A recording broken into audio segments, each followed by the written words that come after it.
ধরুন গভীর রাত, আপনি গভীর ঘুমে আচ্ছন্ন। কেউ তখন দরজায় কড়া নাড়ল। আপনি ঘুম থেকে উঠে বললেন, কে ওখানে? আর দরজার ওপার থেকে উত্তর এলো, পুলিশ, দরজা খুলুন। আপনি যত বড়ই ক্ষমতাধর হন না কেন, পুলিশের নাম শুনলেই মেরুদণ্ড দিয়ে একটা শীতল স্রোত বয়ে যাবেই। শুধু আপনি বা আমি কেন, অনেক ছাত্রছাত্রীও আছে যারা পুলিশ নামটা শুনলেই ঘাবড়ে যায়, বিশেষ করে যখন তারা পুলিশ শব্দটিকে গ্রামার টেস্টের কোয়েশ্চেন পেপারে দেখে। অনেক স্টুডেন্ট এই কনফিউশন নিয়ে দিন কাটায় যে পুলিশের পরে ইজ বসবে নাকি আর বসবে। হ্যাভ ভার্বকে নিয়েও একই সমস্যা, পুলিশের পরে হ্যাভ বসবে নাকি has. Is are have has এসব মিলেমিশে এক অদ্ভুত সমস্যা তৈরি করে। এই পুলিশি সমস্যা সমাধানের জন্য আপনাকে শার্লক হোমস বা জেমস বন্ড হতে হবে না। আপনি বরং আমার ভিডিওটা পুরোটা দেখুন, সব জলের মতো পরিষ্কার হয়ে যাবে। চলুন রহস্যভেদ করা যাক। পুলিশ সাধারণত প্লুরাল নাউন বা বহুবচন হিসেবে ব্যবহৃত হয়।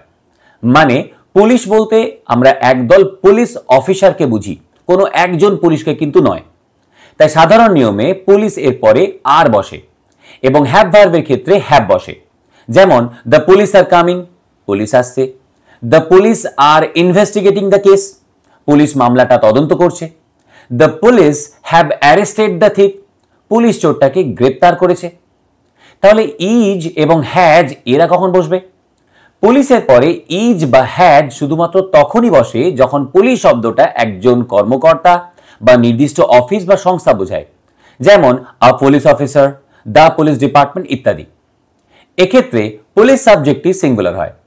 A police officer is standing outside, একজন পুলিশ অফিসার বাইরে দাঁড়িয়ে আছেন। The police department is investigating the case, police বিভাগ মামলাটা তদন্ত করছে। My local police station is very helpful, আমার লোকাল থানাটা খুব সহায়ক। বা বলতে পারেন the police officer has taken bribe, police অফিসারটি ঘুষ নিয়েছে। সংক্ষেপে বলি, পুলিশ যখন দল বা ফোর্সকে বোঝায় তখন সে তার সাথে আর বা হ্যাভকে নেয়।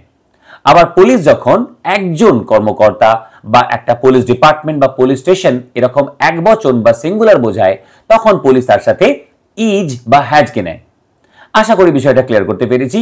এরকম ভিডিও পেতে হলে সঙ্গে থাকুন, আবার দেখা হবে অন্য কোনো ভিডিওই। ভালো থাকবেন।